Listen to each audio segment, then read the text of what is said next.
সৌদির দেয়ালের ভেতরে আটকে থাকা জাহানারার গল্প। গ্রামের নাম চরবাগান। কাঁচা রাস্তা, টিনের ঘর আর অভাব, এই তিনটাই যেন এখানকার মানুষের পরিচয়। এই গ্রামেই জন্ম জাহানারার। বয়স তখন 23।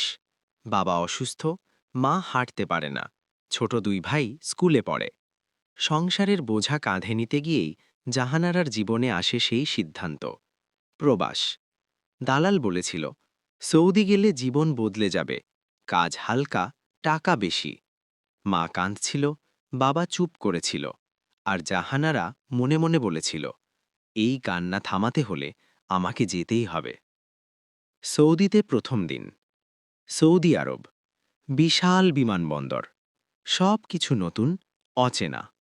মালিকের বাড়িতে ঢুকেই মনে হয়েছিল, আল্লাহ, এত বড় বাড়ি! প্রথম দিন ভালোই ছিল, হালকা কাজ, হাসি মুখ, ভালো খাবার। কিন্তু তৃতীয় দিন থেকেই সব বদলে যায়। ভোর 5টায় উঠতে হয়, ঘর পরিষ্কার, রান্না, কাপড় ধোয়া, বাচ্চা দেখা। রাত 12টা পর্যন্ত।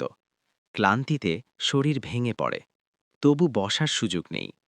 একদিন জাহানারা বলেছিল, আমি খুব ক্লান্ত। মালিকের বউ তাকিয়ে বলেছিল, তুমি কাজ করতে এসেছ, বিশ্রাম করতে না। ফোন কেড়ে নেওয়া হলো। সপ্তাহখানেক পরেই ফোন কেড়ে নেওয়া হলো। বলা হলো, ফোন ভালো না, কাজের ক্ষতি হয়। সেই দিন থেকেই জাহানারা একা।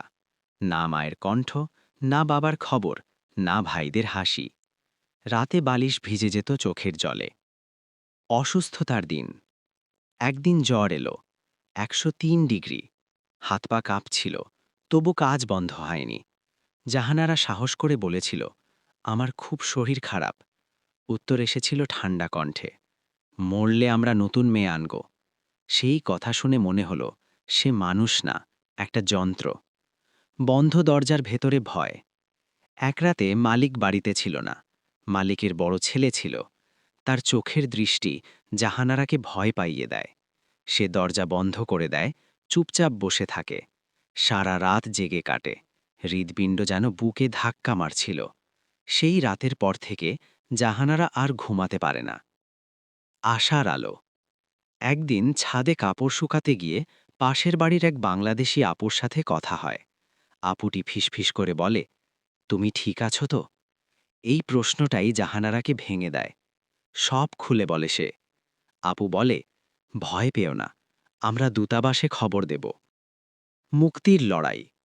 গোপনে ফোন করা হয়, প্রমাণ জোগাড় করা হয়, কিন্তু সহজ ছিল না। মালিক হুমকি দেয়, পুলিশ ডাকব। 3 মাস আটকে রাখা হয়। কান্না, অপমান, ভয় সব সহ্য করে জাহানারা। শেষ পর্যন্ত দূতাবাসের হস্তক্ষেপে সে বের হতে পারে। দেশে ফেরা। বিমান যখন ঢাকায় নামে, জাহানারা মাটিতে সাজদা দেয়। গ্রামে ফিরে সবাই দেখে জাহানারা বদলে গেছে। চোখে হাসি নেই, চুলে অকাল পাকা। মা জড়িয়ে ধরে কাঁদে। বাবা শুধু বলে, মাফ কর মা, তোকে পাঠিয়ে ভুল করেছি।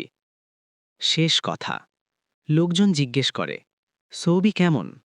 জাহানারা শান্ত গলায় বলে, সবাই ডলার দেখে, কেউ মেয়েদের চোখের জল দেখে না। আজও শত শত জাহানারা প্রবাসে যাচ্ছে, স্বপ্ন নিয়ে, বিশ্বাস নিয়ে। কিন্তু কয়জনের গল্প আমরা শুনি? ভিডিও শেষ করার শক্তিশালী লাইন।